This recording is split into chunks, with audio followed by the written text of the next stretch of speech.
Bonjour, aujourd'hui je vais vous parler d'un livre que j'ai dévoré, encore un, de Daniel Roualand. C'est un recueil de nouvelles qui s'appelle L'amour en trompe-l'œil. Et il s'agit de 3 nouvelles, dont la dernière porte le titre de couverture.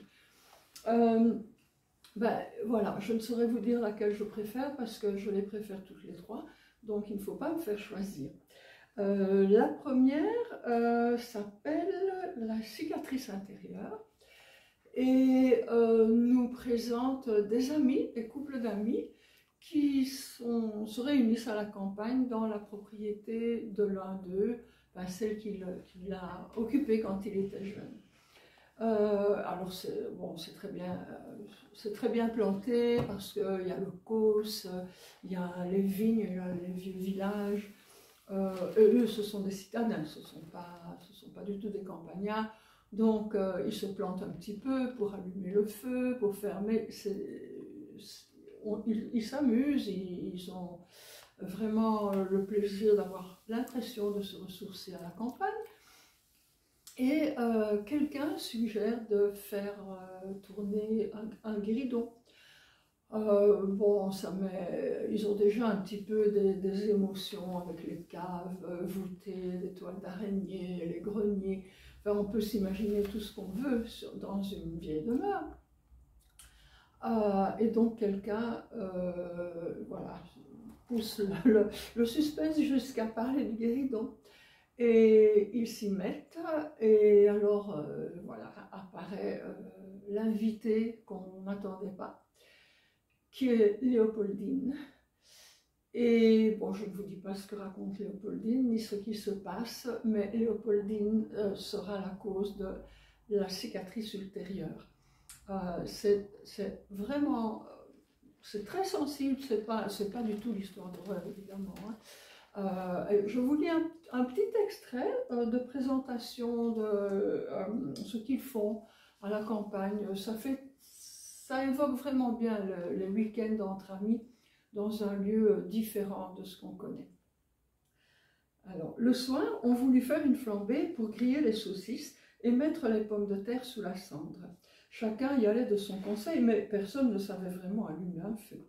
Ce fut Ondine qui découvrit enfin d'intuition le geste qui déclencha l'embrasement.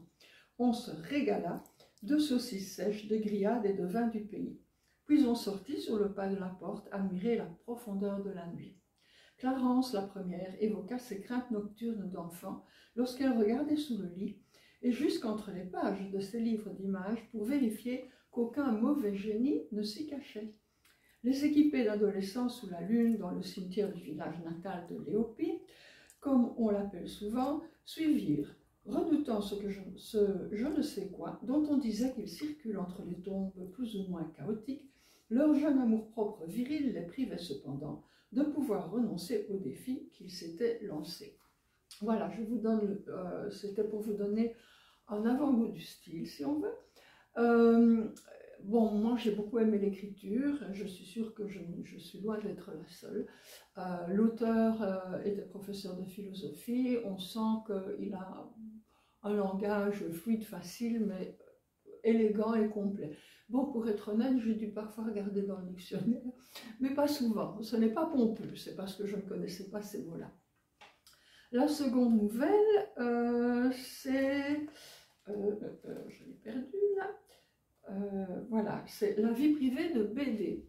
Alors BD, c'est un jeune homme qui est né de parents d'origine modeste, donc elle était maraîchine et le papa travaillait sur un chantier naval et vivait de son salaire à la semaine, donc c'est pas une vie facile.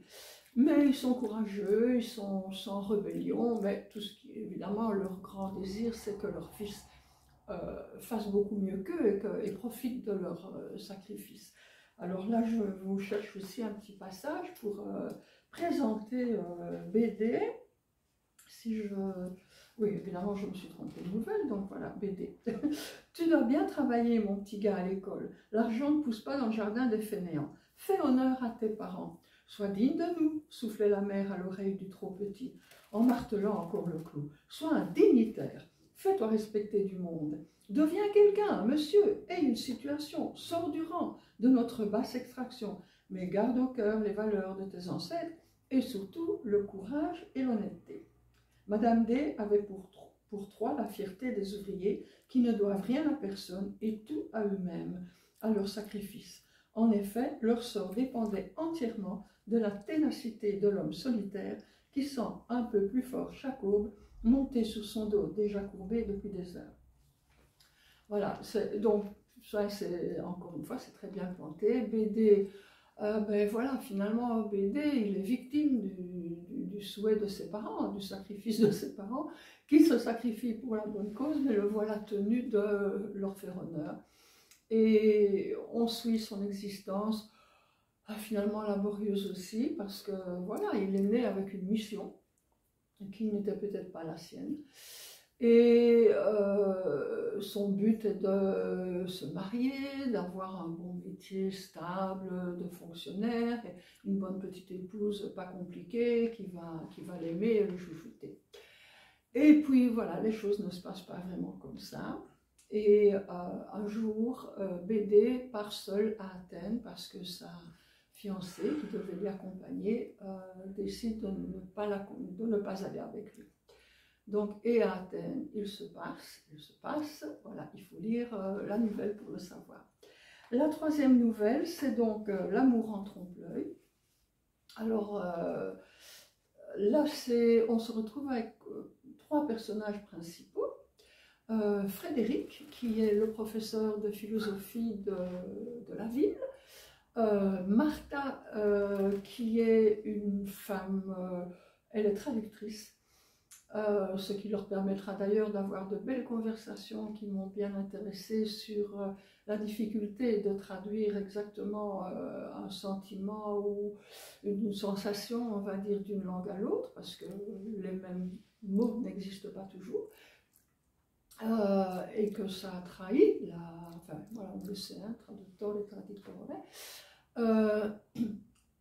Et donc Martha, Frédéric, et puis il y a la petite serveuse d'un restaurant où Frédéric se rend tous les jours à la même heure, à la même place.